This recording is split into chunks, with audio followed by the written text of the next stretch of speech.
¿sí, no es cierto? Hace unas semanas atrás, ¿ya? Ahora, se va a tomar la prueba se va a aplicar la prueba para los alumnos atrasados el día 23, martes 23, ¿ya? Única fecha, no hay más. Ya, ahora, cuarto A, son solo 10 los que nos dieron la prueba. Ariel Contreras, bueno, 9.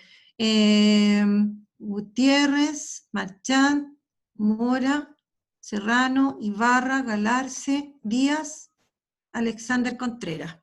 Y yo la verdad es que no los he visto en clases. Entonces me preocupa, por favor, para que ustedes comenten, porque cada uno sabe si dio o no la prueba.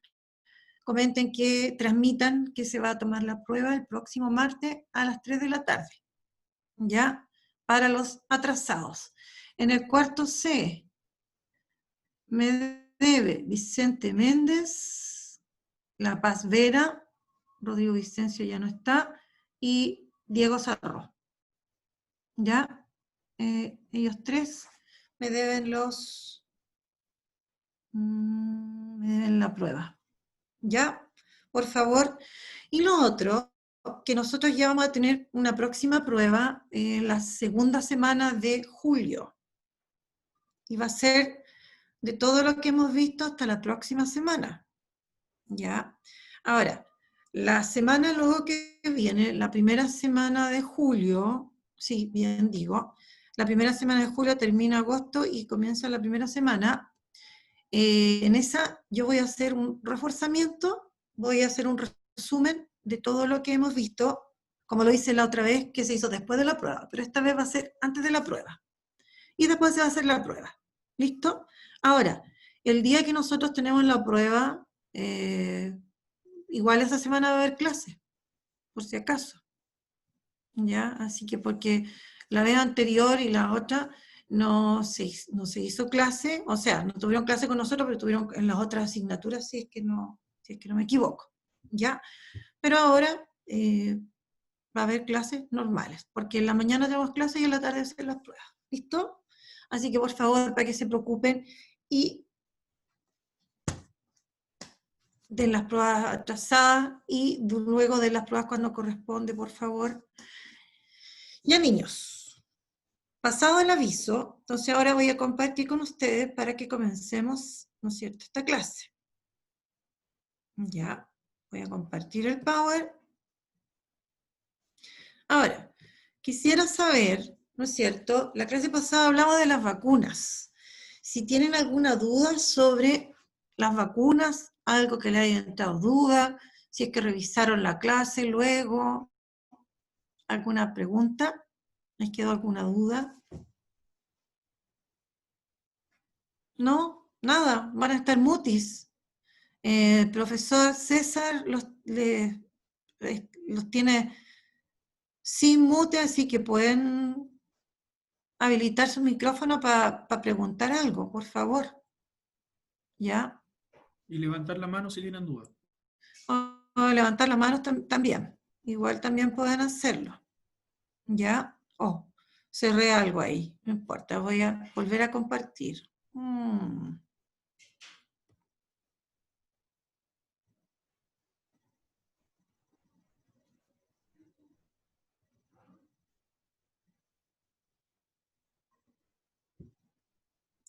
Ya, chiquillos. Entonces, vamos a comenzar.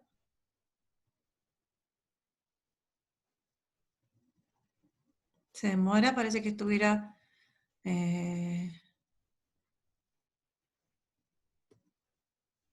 ya, parece que estuviera medio carbón, de repente cuando uno va a cambiar se pega. Ya, chiquillos, hoy día nos corresponde hablar acerca de las medidas de prevención de las enfermedades infecciosas. Y en realidad, más que de la enfermedad misma, es medida de prevención de transmisión de los agentes patógenos. ¿Ya? Todavía estamos en la unidad 2, ¿ya? Bueno, ahí se pegó, tengo que esperar a que se demora, no se cambia el tiro esta diapo. Vamos al objetivo.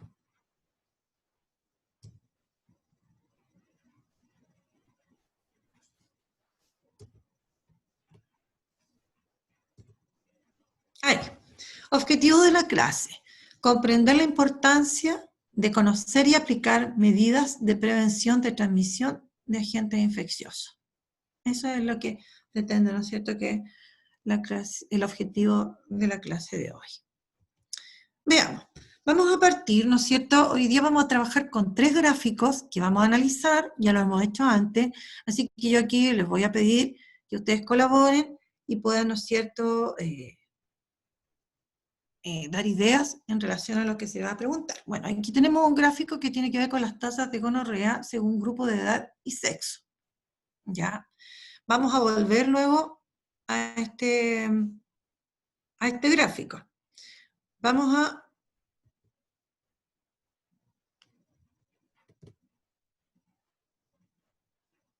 ver entonces la gonorrea.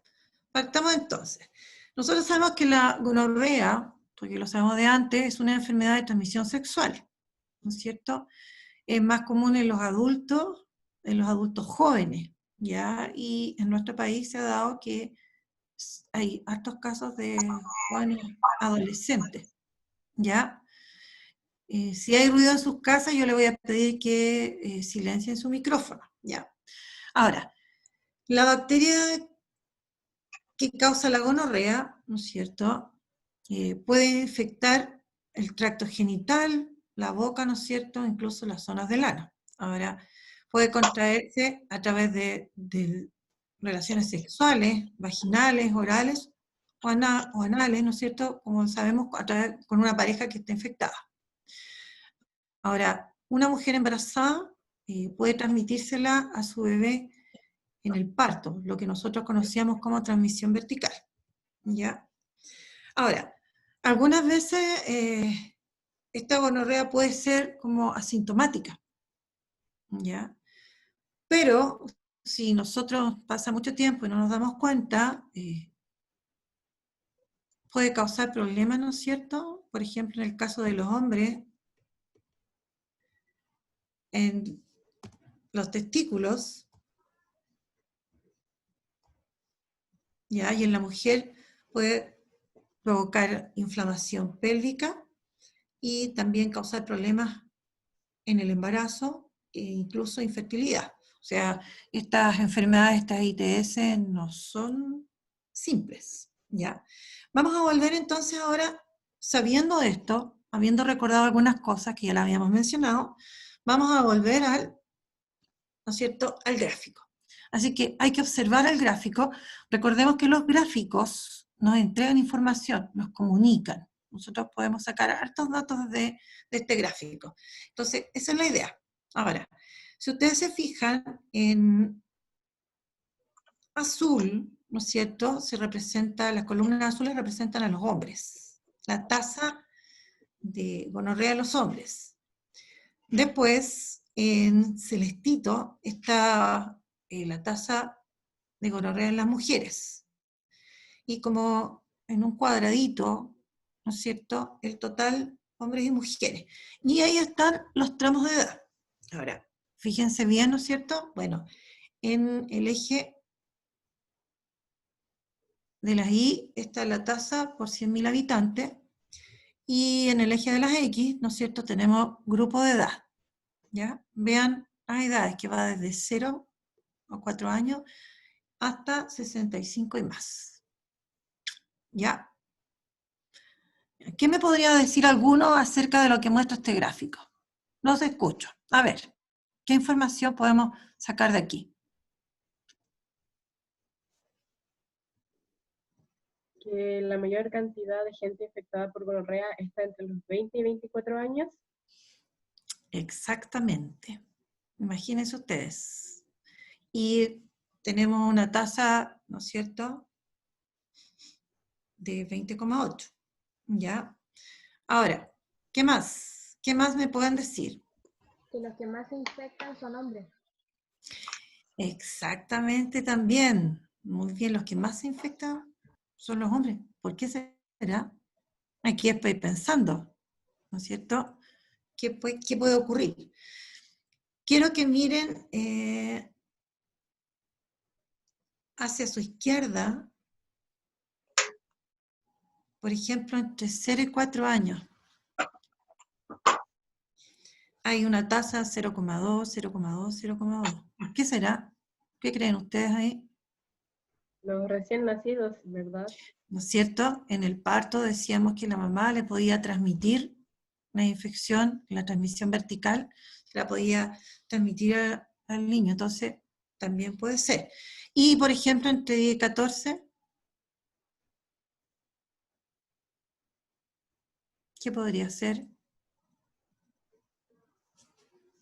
Porque igual son chicos, como entre 5 y 9. Bueno, en hombres no hay, pero en mujeres 0,2, la tasa es 0,2. ¿Qué creen ustedes? Bueno, veamos acá algunas ideas que, bueno, eso ya lo vimos. ¿Qué nos informa el gráfico? ¿Qué nos comunica? Entre los 20 y los 24 años, tanto en hombres como mujeres, se da la tasa más alta de contagiados. ¿Ya? Después, además, entre los 15 y 19 y 25 y 29 años, se presentan las siguientes mayores tasas. ¿Ya? O sea, yo puedo concluir ahí que entre los 15 y los 29 años es donde yo tengo más contagiados. ¿Ya? Y eso está pasando en la población chilena. Estos son datos actuales. Quiero que se fijen, le puse efecto y me demoro más. Esto, información Chile, enero-marzo 2019. Información de un año y medio atrás, o sea, información muy reciente. ¿Ya?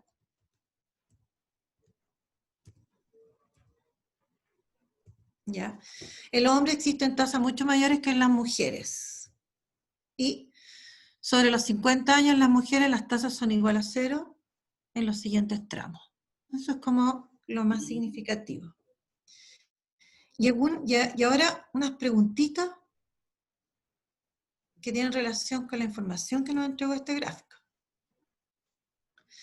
¿Cuáles podrían ser las razones de que la población masculina presente mayores tasas de contagio de esta enfermedad? ¿Qué creen ustedes? Ustedes que están dentro de ese tramo donde se producen la mayor cantidad de contagios, de las mayores tasas, a ver. Falta de cuidado y no tener una pareja única.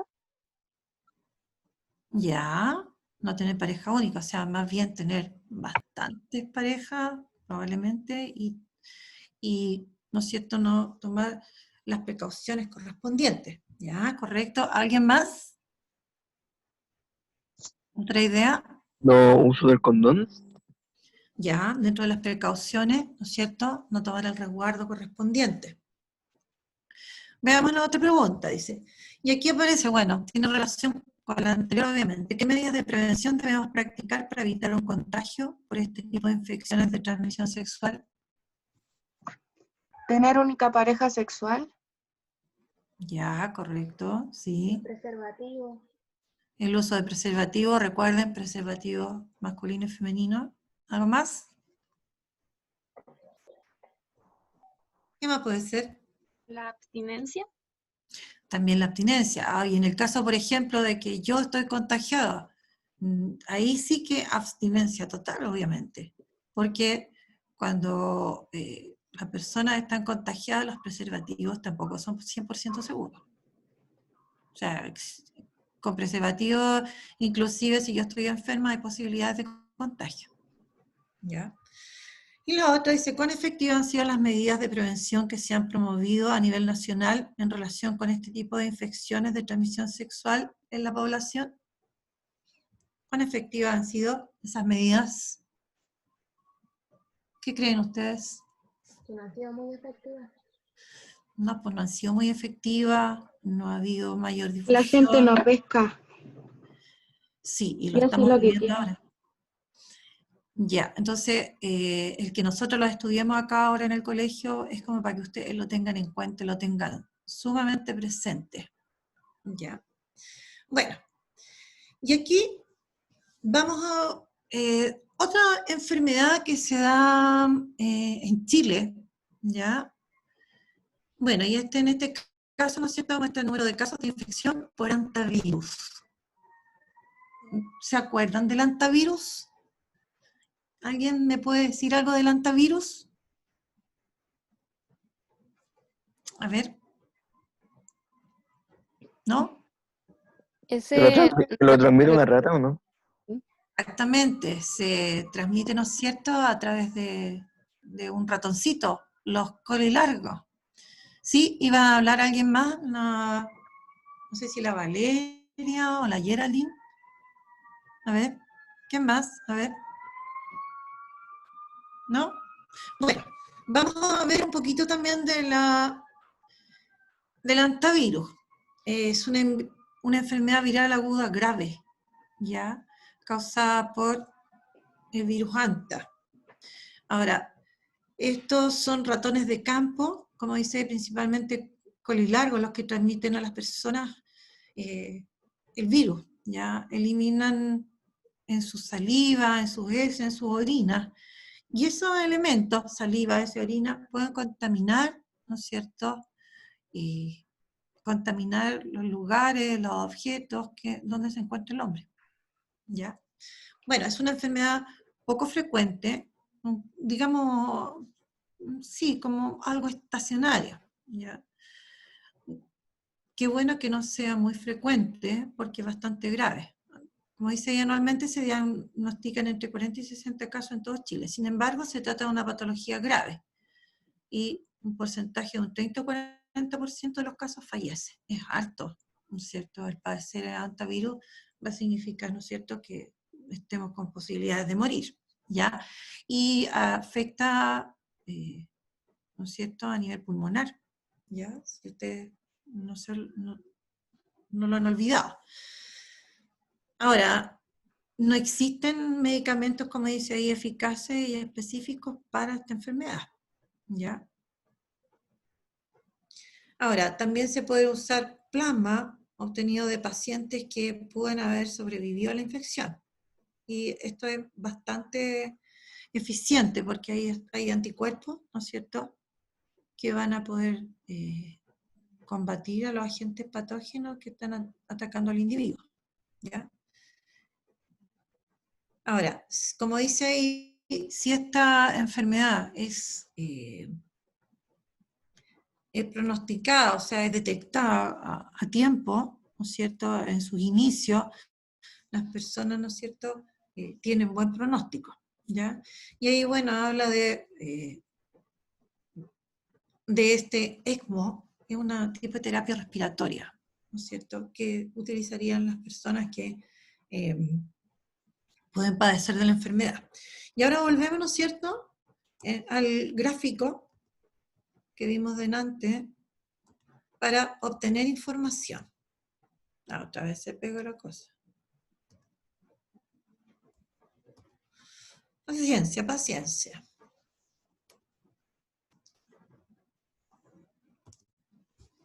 Que se demora la cosa.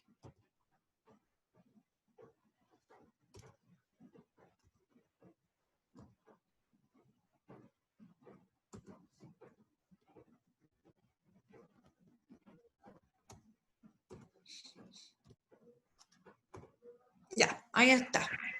Bueno, aquí nosotros tenemos, ¿no es cierto?, en el eje de las X, los meses del año, ¿ya? Y en el eje de las Y tenemos, ¿no es cierto?, número de casos, ¿ya? Y la información que tenemos desde el 2017 al 2019, ¿ya? Y esa línea dice la mediana entre el 2014 y el 2018, ¿ya? Así que aquí podemos obtener, como decíamos, información. Ya. ¿Qué me pueden decir de este gráfico? ¿Qué me pueden decir del hantavirus? Y los Que casos. entre los años 2017 y 2019 fue donde estuvo más activo el virus, ¿no? Ya. En el 2017 hubo casos todos los meses. Sí, correcto. Todos los meses. Ya, ¿qué más? En el 2018 baja. ¿Cómo? En el 2018 bajaron los contagios. En el 2018 bajan los contagios, incluso, ¿no es cierto? Tenemos meses sin, iba a 4 decir, meses. sin antivirus. 4 meses. 4 meses. Ya. ¿Qué más? Hay una tendencia que entre enero y marzo haya una mayor cantidad de contagiados. Exactamente. Entre enero y marzo, ¿no es cierto? La tendencia es que haya mayor cantidad de casos. Súper bien. Muy bien. Ya. Veamos. ¿No es cierto? Otra vez se pegó la cuestión. No sé. Ya. ¿Qué nos informa el gráfico? El 2017 es el año que se aprecia con mayor número de casos. El 2018 se presenta con menor número de contagiados. El año 2019 presenta casos solo en los 3 primeros meses del año. Y en todos los años se observa que la enfermedad ocurre entre el verano y el comienzo de otoño. Lo que ustedes decían, ¿no es cierto? Ahora, acerca de la información del gráfico. ¿Cuáles son las razones por las que esta infección aumenta considerablemente durante los meses de verano? Porque uno va de vacaciones. Ya, ¿y qué Se más? van a acampar. Se van a acampar, ¿no es cierto? Ya. Falta de higiene. ¿Cómo? Falta de higiene. En esos meses exclusivamente. Es No, pues está que en el preguntando, verano, por el cuenta. calor, suelen salir mucho más los bichos y animales que viven encerrados. Exactamente, también pues van a buscar alimento, también hay más reproducción, ¿no es cierto? Claro. Ya. Entonces, ese es el motivo por el cual, ¿no es cierto?, en esos meses está la mayor cantidad de casos de contagiados. ¿Por qué en el 2019 hubo mayor número de contagiados en comparación con el 2018? ¿Qué puede haber sido? El año 2019 tal vez fue más caluroso. Ya, podría haber sido un motivo. Ya. ¿Qué más podría haber sido más caluroso y más qué?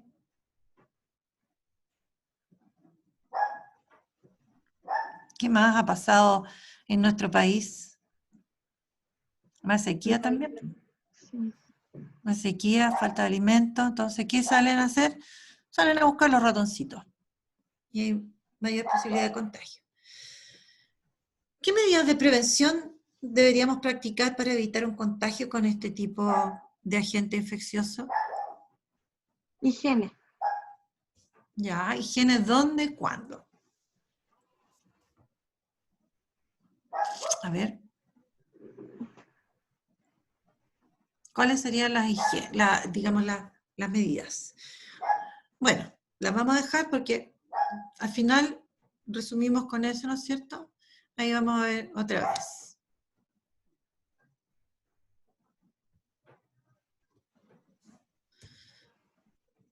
Profesor César, ¿podría dejarme de anfitriona y usted aceptar nomás a los chiquillos? Porque al parecer con eso se me bloquea, se me demora y no puedo cambiar la diapositiva.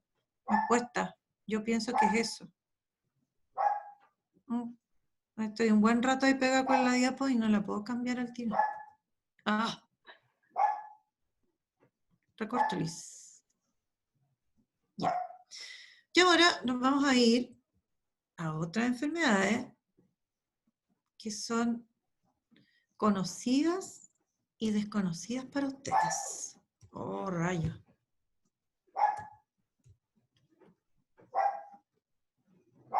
Ahí está, ya. Aquí estamos, dice figura 4, pero no, está mal. Es el gráfico número 3. Y aparece, dice, números de brotes de ETA según el consumo de grupos de alimentos sospechosos. Ya. Y aquí tenemos entonces, aparece en el eje de la Y, número de brote, en el eje de la X, ¿no es cierto?, grupo de alimentos sospechosos. ¿Qué serán estos ETA? ¿Qué creen ustedes? Enfermedades de transmisión por alimento. Enfermedades, ¿no es cierto?, transmitidas por alimentos. Otra vez esta cosa. Ya.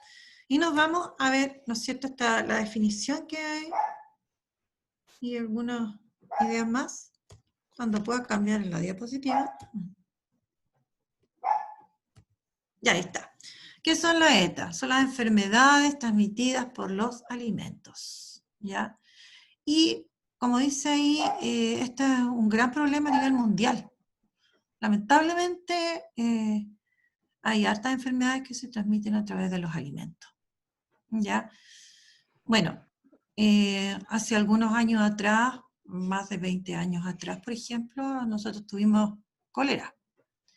Y se transmitía precisamente por verduras mal lavadas, por ejemplo. ¿Ya? Como dice ahí, son provocadas por el consumo de agua o alimentos contaminados con microorganismos o parásitos.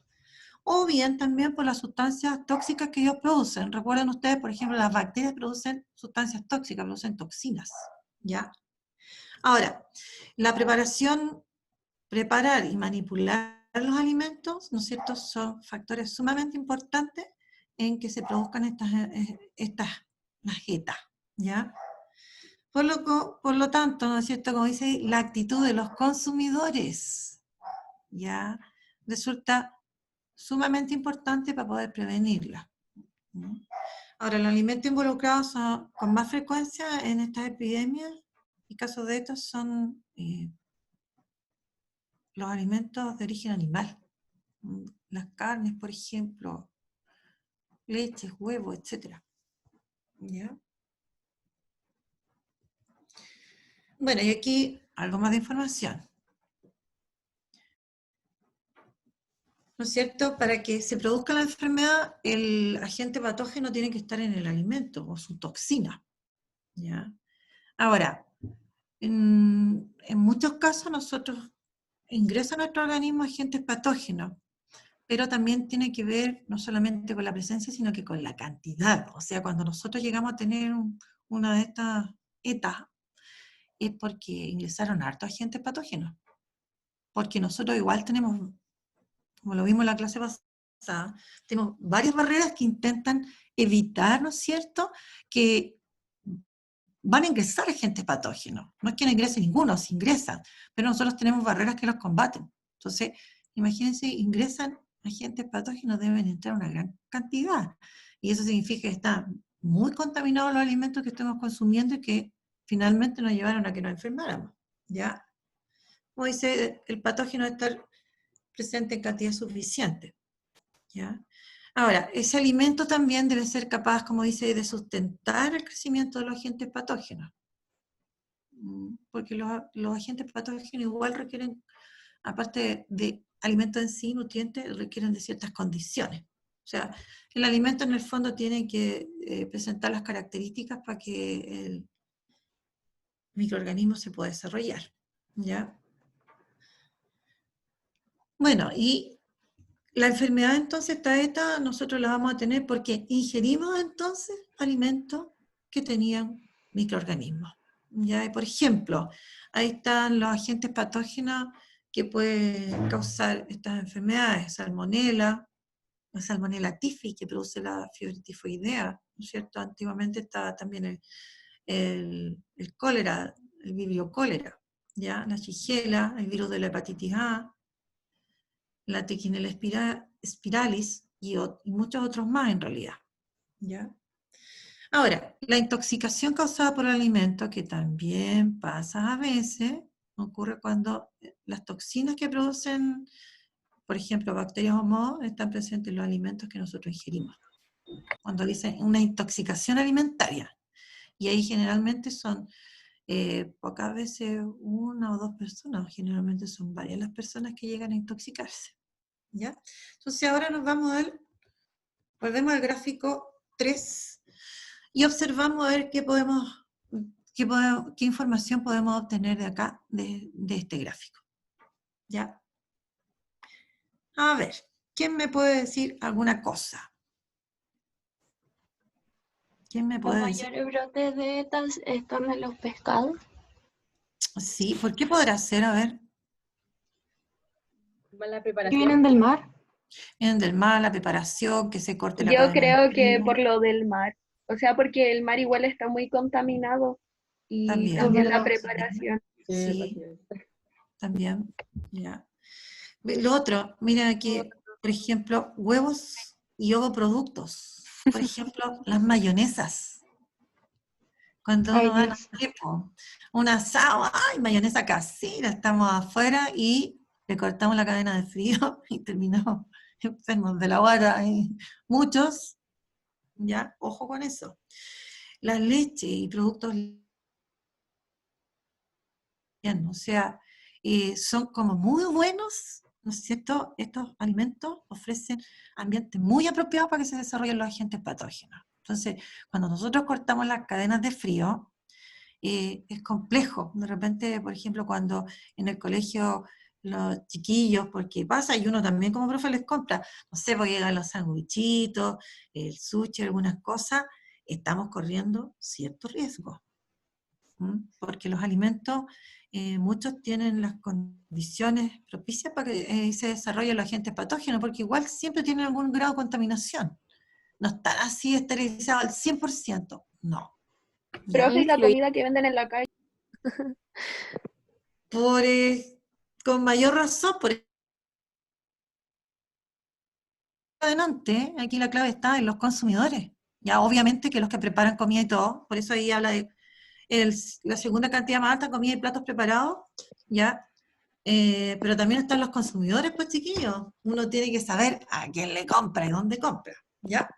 Listo, veamos rápidamente lo que nos entrega, porque ya estamos en corto tiempo. ¿Qué nos informa el gráfico? Las carnes, en este caso pescados, son los que presentan mayor número de casos.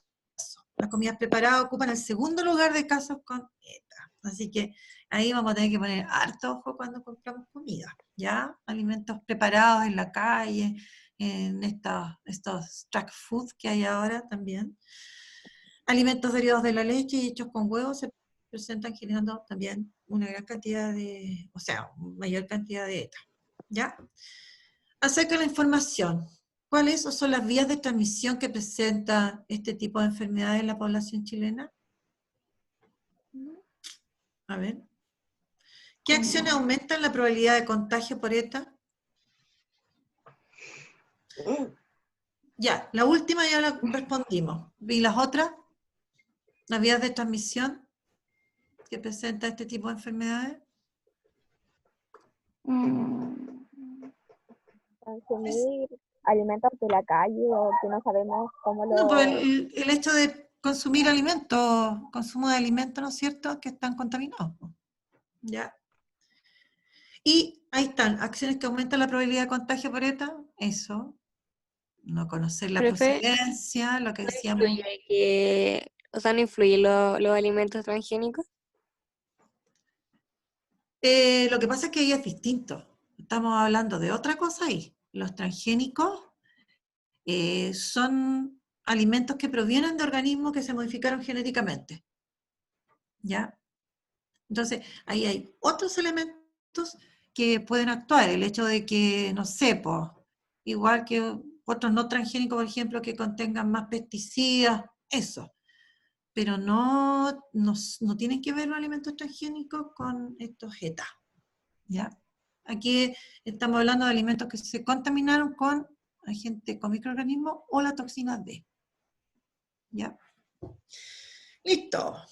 Ahora, las vías de entrada de los agentes patógenos. Es importante que nosotros las tengamos en cuenta. Vías serían básicamente, ¿no es cierto?, vía respiratoria, a través de la nariz, boca, pulmones, ¿no es cierto?, vía dérmica, la piel, y parental, ¿no es cierto? Parental tiene que ver cuando nos hacen transfusiones, por ejemplo. Vía digestiva, y aquí están las ETA, a través de la boca, estómago, intestino. Bueno, parental ahí lo modifiqué y lo puse vía parental o sanguínea. El contagio puede ocurrir por pinchazos, mordeduras, etc. ¿Ya? Y vamos a lo último, que sería cómo prevenimos la transmisión de los agentes patógenos, que ese era, ¿no es cierto?, que nosotros debemos tener en cuenta todas estas formas de prevenir, que en el fondo son simples y fáciles, ¿ya? Pero debemos tomarlas en cuenta. ¿Ya? Por ejemplo, ¿qué medidas podría aplicarse para prevenir la gonorrea? Ya lo mencionamos, ¿ya? Bueno, y aquí hay 10 medidas Pero vamos a irnos rapidito, vamos a poder desarrollar mucho acá. Cosas básicas. Lo primero, mantener las vacunaciones actualizadas. Nosotros vimos la semana pasada que era súper importante, ¿no es cierto?, que las personas se vacunaran. En caso de Chile, nosotros teníamos todo un calendario de vacunación, hay todo un programa sobre la inmunización. Entonces, lo primero, cumplir con eso. Otra, ¿no es cierto?, lavar las manos con frecuencia. Especialmente, ¿no es cierto?, en épocas cuando hay resfrío, cuando hay gripe, que se puede transmitir, ¿ya? La cosa es lavarse las manos en las circunstancias que se requieran, no sé, pues, si yo salí, no sé, pues fui al cajero automático, que son elementos que usan muchas personas, y yo llego a mi casa, debo lavarme las manos, ¿ya? Si yo, no sé, pues jugué con mi mascota, debo lavarme las manos. Si yo estuve en contacto con alguien enfermo, lo estuve cuidando, debo lavarme las manos. Entonces, esas cosas, tenerlas, ¿no es cierto?, en consideración. Estar seguro de lo que come, ¿ya? Y ser cuidadoso con la preparación. Esto, estar seguro de lo que se come, ¿no es cierto?, tiene que ver con la preparación, ¿no es cierto?, tiene que ver con mantener, si la comida tiene que estar caliente, que esté caliente, si tiene que estar fría, que esté fría, hasta que yo las consuma, ¿no es cierto? ¿Ya? Lo otro, como dice, usar los antibióticos exactamente como se lo indicaron. Aparte, no tomar antibióticos porque se me ocurrió, sino que usar los antibióticos como me los indicaron, tómelos 5 días, tómelo 2 veces al día, tómelo después de los alimentos, o antes del alimento, o acompáñelo con esto, lo otro, eso. Informar al médico, en el caso de si yo estoy enfermo y estuve en un tratamiento, informar al médico, o sea, si me dieron tratamiento, me dieron antibiótico y sigo enfermo, o sigo con algunos síntomas, tengo que informar para ver, porque recuerden que nos hacemos resistentes también a los antibióticos, por ejemplo. Bueno, ser prudente con los animales salvajes o domésticos, ¿no es cierto?, que no conocemos, porque de repente una picadura, una mordedura, un arañazo, puede transmitir también agentes infecciosos. Evitar áreas donde hay muchos mosquitos, ¿no es cierto? Nosotros vamos a algún lugar, los mosquitos pueden transmitir agentes infecciosos, ya lo mencionamos en otras clases atrás.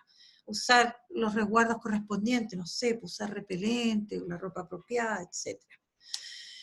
Lo otro, evitar sexo inseguro y drogas que sean inyectables, ¿ya? En el caso correspondiente, usar el preservativo con la nueva pareja sexual, ¿ya? Estar atento ante posibles enfermedades cuando uno viaja, o visita áreas subdesarrolladas, ¿no es cierto?